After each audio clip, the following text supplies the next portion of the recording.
Hey guys, welcome back to Clownfish TV. This is Neon. I'm here with Geeky Sparkles. Hello. And we're going to take a look at Rudolph the Red-Nosed Reindeer and why it's problematic. Yeah. So apparently nothing is sacred this holiday season. We've already had Twitter attacking a Charlie Brown Thanksgiving. That was problematic. We did a video on that last week. And now Rudolph is under attack. Yeah, well, to be fair, I think the original article was a joke. Yeah, there was an article on Cinema Blend talking about Rudolph the Red-Nosed Reindeer and some of the problems with it. And we'll actually go out and read that. Apparently, people were taking this to heart and they're actually finding legitimate problems, or what they believe to be legitimate problems, with Rudolph, which is even older than a Charlie Brown Thanksgiving. I mean, this special has been on every year forever. And if you've heard other videos, we talked many times about our son watching it over and over and over again. We tried to hide it from him when he was little. It was hidden in a tote. And he knocked DVD, the tote over in July. And all you hear is a happy little toddler going, Rudolph! And I was like, oh, shit. Yeah, so he found it. Now he doesn't watch it at all. Squid King won't watch. He won't watch Rudolph at all. That was many, many years ago.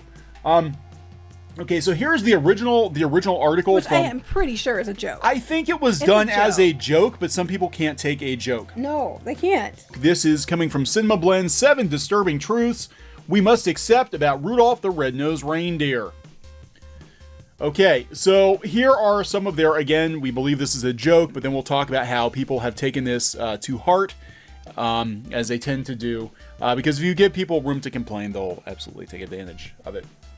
Santa thought Rudolph was an abomination. Well, to be fair, he did. Santa is kind of an asshole in this He one. is. He's like horribly mean to Rudolph. But that's the point. Go ahead. One of the craziest parts of Rudolph the Red-Nosed Reindeer in general is that Santa Claus is kind of an asshole. He basically tells Donner he needs to handle Rudolph's glowing nose shortly after seeing the child for the first time, threatening that Rudolph will have no chance of joining his sleigh team otherwise. Donner, desperate to please Santa and protect his legacy, shoves a prosthetic nose over his son's face. Donner's plan works relatively well, and Rudolph's innate flying ability appears to impress even Santa at reindeer practice. Unfortunately, the prosthetic comes off and reveals Rudolph's nose, and all the reindeer begin to mock him for his abnormality. Santa's opinion turns on a dime, and the once impressed king of jingling tells Donner he should be ashamed of himself and stomps off. To this day, it's still unclear exactly what Santa wanted Donner to do to fix the problem. Well, that's kind of like the point of the movie. The point of the movie is everybody's mean to him because of his abnormality. But at the end, his differences are what made him special and what saves Christmas. So, I mean, I think he was being... I mean, it was awfully weird that Santa was a bully, but it was part of the story, which was even Santa Claus makes mistakes, and, you know, that Rudolph is not, you know, an abomination like I thought he was. No, but I mean, technically, I guess they could have. At least it wasn't like, you know, reindeer genocide or anything. They didn't take him out back and put him out of his misery. I will give people that one. When I was a kid, I was always like, why is Santa bullying Donner and Rudolph? You know? Santa was really mean. And then they tried to, like, all the other Rankin-Bass specials. Now, this was, I believe, the first one that had Santa Claus in it. But the other ones, they made him much nicer. Mm-hmm. You know, he must have got a little backlash then. Yeah, too. Santa. Was a little weird that Santa was such a butt. But Santa is a total butt face in this one. Okay, so now we're gonna pick on Hermie the elf. I was gonna say, but that's part of the charm. That's part of his charm. Santa's a butt, but it's part of his charm. It's like Futurama. Like, you don't know what's coming down the chimney. Maybe they just did it to make it easier to break at the children. Who knows? Anyway. Break what? Oh, we gotta talk later. Anyway. Good. Okay, Hermie the elf was a sadistic psychopath. Hermie the elf was a misfit, but was almost certainly for reasons beyond his dissatisfaction in spending his life as a toy maker. Even his wish to become a dentist isn't all that bad until it became a creepy obsession that consumed his personal life. Has anyone ever wondered where he got all those realistic teeth he put in those dolls? Yes, I know. It's the Tooth Fairy. We gotta have a talk. The Tooth Fairy gave him the teeth. Yes, there. Tooth He's Fairy. on good terms with the Tooth Fairy. Tooth Fairy and him are friends. Here's a theory. Those teeth came from the bodies of animals or people he ripped them out of. Okay. Let's remember That's real stretching it. Despite having read medical books on dentistry, Hermie's time to shine involves yanking out every tooth of the bumble. That's true. That's not being a dentist. That's being a sadistic psychopath, and one doesn't get good at yanking out large teeth without warming up on a few other people, in my opinion. Son, be a dentist. Yes, Steve Martin is his dad. Orange Scrivello, DDS. Okay. The elves may have been inbreeding. Well, that's probably true. There are a lot of elves in the North Pole, although one may have a hard time distinguishing a vast majority of them from other ones. Several times throughout Rudolph the Red-Nosed Reindeer, we see lots of boys and girls. Outside of a tall and nerdy elf, a portly elf Hermie, and the head elf, however, they all look the same. It makes one wonder if they might be into some inbreeding. It makes them blend into the background more so they don't stand out too much. You know, and people keep, going about that, but it's no different than now. Even the new She-Ra show, sorry to bring that up, but like the guards in the hallway are the same guard, just copy and paste it and copy and paste it and copy and paste it. Because they blend in. These elves have brushable hair. They do. So, I'm sure they're worth a small fortune now. Funny side story. We're going to take a little side story here. Actually, somebody found the original Rudolph. One of the original. Yeah, one of the original Rudolph and Santa puppets. They were actually, I guess they were given as a gift to someone who worked on the show, and they sat in a candy bowl for years. Now they're worth like millions of dollars. Well, are they in a museum now or something? I think they're in a museum, yeah. Or they took them on tour for a while, but very, very interesting. They just had it as their holiday decoration every year, not knowing. Not knowing that was those were the real... Well, what would you think? I've got the real Rudolph and Santa. Yeah, they just never Santa's thought that. an asshole. He just deserves to sit in a candy bowl. Sandy... Think about what you've done. Santa next to Rudolph, the person he made fun of. Sitting, yeah, that's purgatory for him. He has to sit next to Rudolph and get stared down. He gets a stink eye for all eternity. Granted, this is probably necessary mode of survival, not because they're freaky like that. We're talking about the inbreeding elves. But it's just like sister wives. It's like sister wives. The job rate of reindeer in the North Pole is astronomically low. Rudolph reveals that all reindeer from the North Pole begin training at a very young age to one day pull Santa's sleigh. It's a tremendous honor and apparently one with incredibly high standards. After all, has anyone heard of any new additions to the sleigh lineup since Rudolph's inclusion? So, they basically said it leads to a very cutthroat reindeer game, and this is why the other reindeer are so brutally... You mean like comics? Like comics. It's the same people over and over and over again. Especially Disney comics. And there's some cutthroat shenanigans, and they don't like it when new people come in to try to pull the sleigh. They don't like it. And then they have to mock and all that about the people who are trying to come in, because how dare they? Yeah. Yukon Cornelius was mentally unstable. That's not questionable. I think we all knew this. Yukon is a bit of a fanatic from start to finish. That said, his whole reason for being in the North Pole is preposterous and quite simply a fool's errand. If someone is looking for silver and gold, the North Place isn't the best place to start or venture. Well, we don't know that. You don't know. You don't know. Yeah, so they're talking about... They said there could be, but there's no way to get it with his pickaxe. Well, that's true. That is true. That's true. And he always licks it all the time, I think he's got some fetishes. Going on there. Yeah, he's a strange I'm looking at this thinking how progressive it is. We've got people that are different. We've got, they have to beat and overcome the people that mock them. We've got, Hermie, who has an unusual fascination with teeth, but he gets to become a dentist, and in his uniqueness pays off for him in the end. He doesn't fit in with the rest of the elves. It's everything. Industries are. There's not many jobs. It's cutthroat, which is real life.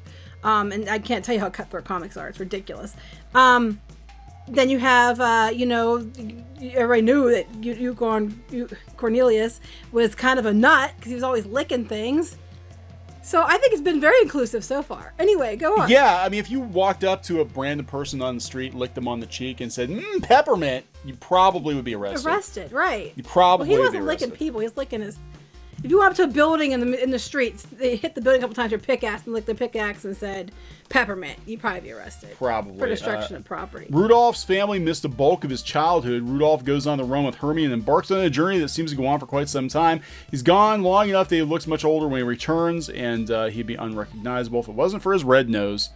Rudolph's parents missed his formative years and had a rough time when he was away. Actually, his dad was kind of a dick. I don't know if he would have really missed it. Actually, what would have been a real bummer is he came back and there was another reindeer in his place with a red nose. And they accepted him. That would be mean. That would be horrible. I just had a sudden flat. I think that Donna reminds me of that guy at the parade the other day. Oh, my God. We were at a parade and there were these people from out of town, and They were making quite Speaking the of scene. dicks. You could tell this was I was Mr. Sporty douche bro in high school, and now I'm going to mock everybody else because I'm a little man who needs to feel better at myself. That's what Donna reminds me of. Yeah, he was a douchebag. I think I called him a douchebag. You did call him a douchebag. I called him a douchebag. I called him worse things, but that's okay. So they're talking about, like, I mean, is this for real? There had to be some unspoken family tension when he returned. It's a joke. The whole thing's a joke. I know. Perhaps enough that a sequel that features the family airing out their differences would be riveting. Clarice and Rudolph had an incredibly shallow relationship. Yes, because in the short Christmas special, we needed to develop all those relationships. Rudolph and Clarice's relationship is truly wild, especially considering it's only based on her telling him he was cute once when they were children. Yeah, well, that's what happened with us. When a person tells someone they're cute way back when, and then after years of not seeing them, that person reemerges and rescues them. While a person would surely be grateful for having their life saved, we're not sure it's a deed that warrants a kiss under the mistletoe. It's kind of creepy. It is kind of creepy. So that was, I mean, look, I don't think this was supposed to be taken seriously. No, it's not serious. But it's clearly a joke. The internet takes everything too damn seriously. So, this is actually coming from a mom blog. Cafe Mom. I remember when Cafe Mom was starting out. Anyway, Cafe now Mom. they of course are calling out how ridiculous this is too, and they basically are saying, it's these things are silly until they go to Twitter, and then they're like, oh yeah, boy. Until we go to Twitter. Man, the ads on this page. I can't get rid of the ads at all. They're supposed to be ad blockers. Oh well. Okay, so this is the Rudolph the Red-Nosed Reindeer specials. It's coming under fire for its disturbing themes. It's not on fire. It was a joke. Yeah, I know, right? It was clearly a joke. For those not hip article. to this anime classic, Rudolph is a TV special. Oh my god, they have to explain Rudolph. Well, some people don't know. And now questions about the childhood favorite as people are pointing out disturbing themes throughout the 30-minute special. It was a joke. So basically, she just rewrote the Cinema Blend article, but put more GIFs in here. And put more clickbait stuff. More in clickbait. Cinema Blend argues. Cinema Blend also contends. What people? Oh, okay. Here's Twitter. Okay. This is what's funny. Watching Rudolph the Red-Nosed Reindeer, the moral of the story I've learned since watching it as a kid: people are dicks until they need something from you. That's life. Has anyone else noticed that within the first 5 minutes of Rudolph, 2 characters get bullied? Yes. I had to stop watching it years ago when I realized that Santa was doing the part of the bullying. That's not what Santa's supposed to represent. Well, I do agree Santa shouldn't represent bullying. Santa is a dick in this one. Teaching kids since 1964 that your peers will only accept your differences if you can provide them with some kind of a service. Uh-oh. When I was a kid, I was picked on a lot because I had red hair or because I was a chubby kid or whatever. And I didn't have to give anybody a service to be my friend, though. That makes you kind of wonder what kind of service I should have given. No services were offered, just saying. There is a joke in there somewhere, but I'm not gonna. There's a joke. Not everyone is outraged and have no problem telling those who are to calm down. Why don't you have a piece of bread? Maybe we'll calm down. Donna Rockwell, can we not ruin everything? This show is one of my favorite childhood memories, sitting on my dad's lap and watching it together. Of course, now someone will think bad of my dad for letting me sit in his lap. I'm watching it now and enjoying it. Stop analyzing everything! It was funny when I was reading through that tweet. I first thought that someone's going to pick on her for sitting in her dad's lap, and then she says it, and I was like, yep. Oh my god. Rudolph shows children that even though your peers and elders may consider you to be different, through bravery, kindness, and embracing what you are, it can lead to amazing things. Get a life. My God, get a life. WTF. Yeah, we're not going to touch this one. Well, he did anyway. We're not going to touch this one after we touched it and made it more clickbaity. But, right, then after this, they're like, although one can certainly argue a good portion of the criticism is likely meant to be funny. It's a joke. It's clearly a joke. It does seem as if some people are genuinely bothered by elements of Rudolph the Red-Nosed Reindeer, and at the end of the day, they have to live in their truth. The only thing that Rudolph ever bothered me about was I thought it was kind of weird Santa was a bully.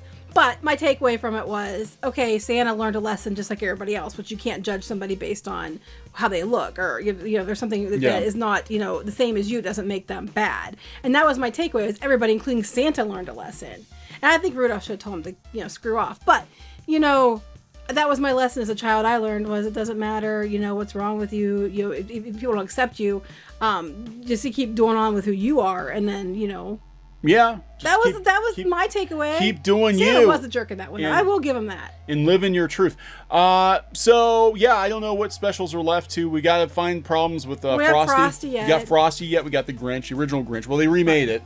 People have problems with that too, apparently. Twice. So yeah, I think they have problems with that. I'm trying to think. Oh my gosh, we have the Charlie Brown Christmas special. Yeah, we haven't gotten to there's a lot of Christian themes in that one. Oh shit. We haven't gotten to the Christmas special yet. We've already destroyed Thanksgiving. Let me see. We have what else is out there? The It's a Wonderful Life. No, it isn't. He goes, if it's too white.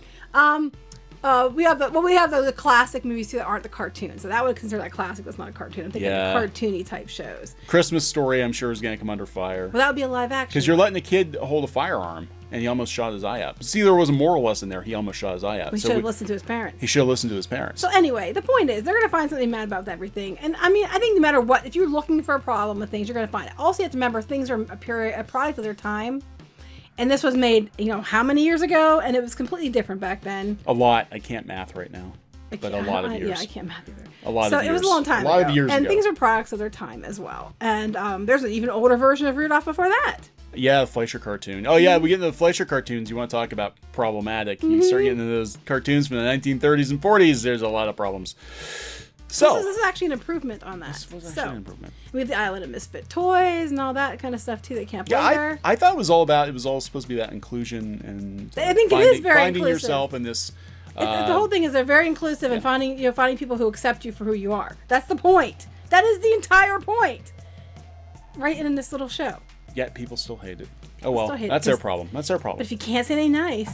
Nah, whatever. We don't say nice things here. Only mean things. We say nice things and mean things. I could get accused if you can't say nice, don't say anything all, as they're saying nasty things, to me. So I think it's hilarious. It's called the double standard, dear. It's the internet. This is the way it works. So we need to get used to that. And these are my typing fingers. I call them karma. Okay, karma. Okay, are we done? Yeah. Let's wrap this one up. Clownfish TV, please subscribe to us if you haven't already. Ring the bell for notifications. Make sure you know when we upload and when we go live. Subscribe for more gaming videos, pop culture, news, views, and rants, and art videos. We're going to be doing more of those in the very near future. This has been Neon and Geeky. Yeah. Goodbye. Bye.